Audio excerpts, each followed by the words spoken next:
Tasty, কিন্তু তোমরাও করে খেও। খুবই রিমঝিম চলে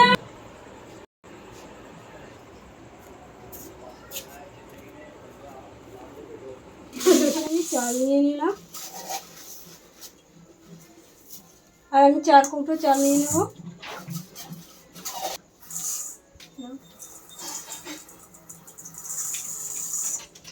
তো এখানে আমি চাল দিয়ে ধুয়ে নিচ্ছি ভালো করে, ভিজিয়ে রাখবো।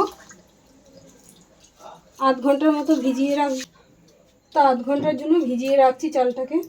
তো এখানে আমি চিংড়ি মাছটাকে কেটে নিচ্ছি, আর আজকে আমরা করবো তো চিংড়ি মাছটা কেটে নিচ্ছি, আর ওইদিকে গাজর বিনস কেটে দিচ্ছি আজকে আমাকে রিমঝিম। বলো আবার বসিয়েছি, আর জলটা ফুটে গেছে। আমি নুন দিয়ে দিচ্ছি পরিমাণ মতো, আর ঘি দিয়ে দিলাম 2 চামচ।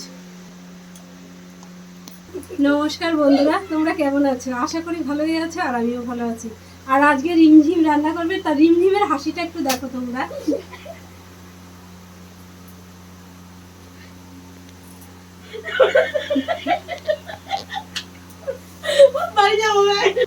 তা আজকে আমরা করবো মিক্স ফ্রাইড রাইস। তার মিক্স ফ্রাইড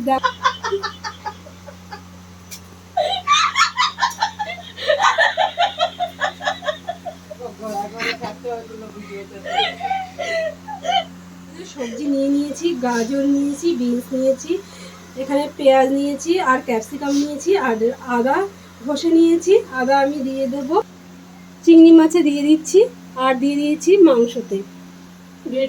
আর এখানে 1 চামচের মতো রসুন কুচি দিয়ে দিচ্ছি, আর এখানেও 1 চামচের মতো রসুন কুচি দিয়ে দিচ্ছি। জলটা ফুটে গেছে, আর আমি চালগুলো সব দিয়ে দিচ্ছি। চালগুলো নিয়ে কিন্তু আমি জল ঝরিয়ে নিয়েছি। পরিমাণ মতো নুন নিয়ে নিলাম, আর চিংড়ি মাছেও নুন নিয়ে নিলাম পরিমাণ মতো। 2 চামচ সয়া সস দিয়ে নিলাম। তা এখানে আমি 2 চামচ ভিনিগার দিয়ে দিলাম, আর এখানে 1 চামচ ভিনিগার দিয়ে দিলাম। তো এখানে মাখিয়ে 20 মিনিটের মতো আমি রেখে দিচ্ছি। তো চিংড়ি মাছটাও মেখে রেখে দিচ্ছি 20 মিনিটের মতো। তো এখানে ভাতটা হয়ে গেছে, আর আমি এখন নামিয়ে নিচ্ছি। তো জলটা ঝরিয়ে নিচ্ছি ভাতের। তো তেলটা গরম হয়ে গেছে, আর আমি গাজরগুলো ভাজতে দিয়ে দিচ্ছি। তো এর ভিতরে একটু ঘি দিয়ে দিলাম, আমি পরিমাণ মতো নুন নিয়ে নিলাম। তা ভাজাটা হয়ে গেছে, আমি তুলে নিচ্ছি। আর রিমঝিমের হাসিটা তোমাদের কেমন লেগেছে সেটা কিন্তু অবশ্যই করে কিন্তু কমেন্টে বলবে। আর লাইক, শেয়ার, কমেন্ট আর সাবস্ক্রাইব করে দেবে বন্ধুরা। বিনস নিয়ে নিলাম, রাখা ক্যাপসিকামগুলো দিয়ে দিচ্ছি, দিয়ে ভেজে নিচ্ছি সবগুলো দিয়ে। ঘি দিয়ে কিন্তু আমি মিক্স ফ্রাইড রাইসটা করবো, আমি ঘি দিয়ে দিচ্ছি। তো এখানে গোটা গরম মশলা ফোড়নে দিয়ে দিলাম, ডিমটাকেও তুলে নিচ্ছি। তো চিংড়ি মাছটাও ভাজা হয়ে গেছে, আমি নামিয়ে নিচ্ছি। তো এখানে 2টো ডিম নিয়ে নিচ্ছি, আর ডিম দুটো একটু ফেটিয়ে নেব।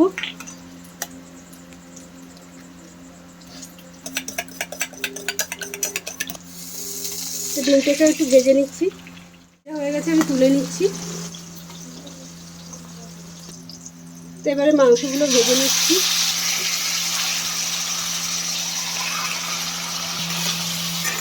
তো ভালো করে নেড়ে ভেজে নিচ্ছি। তো মাংসটা হয়ে গেছে, আমি তুলে নিচ্ছি। তো এখানে চিংড়ি মাছটাও ভেজে নিচ্ছি।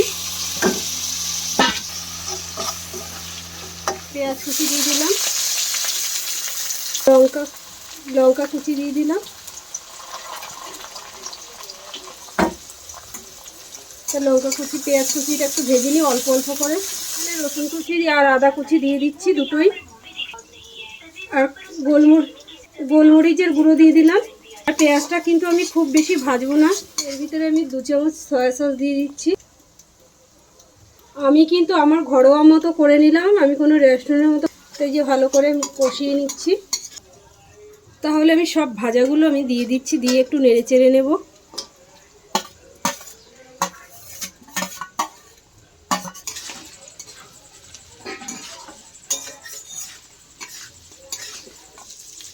আর অর্ধেকটা আমি তুলে দিচ্ছি, আর অর্ধেকটা চাল দিয়ে তারপরে আর অর্ধেকটা ভাত দিয়ে আমি কষিয়ে নেব। তো এখানে আমি ভাত দিয়ে দিচ্ছি, আর ভাতটা দেখো কত সুন্দর হয়েছে ঝরঝরা।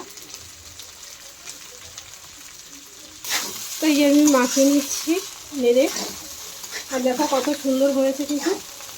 বাকি ভাতটাও আমি দিয়ে দিচ্ছি, আর যে আমি বাকি ভাজাটাও রেখেছি সেটাও আমি দিয়ে দিচ্ছি।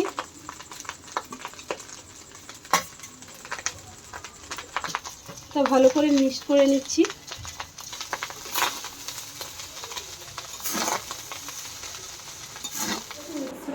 আর এই যে রেসিপিটা যদি তোমাদের ভালো লেগে থাকে লাইক শেয়ার কমেন্ট করে দেবে আর সাবস্ক্রাইব করে দেবে, আর নিত্য নতুন রেসিপি দেখার জন্য সবসময় সঙ্গে থাকবে কিন্তু।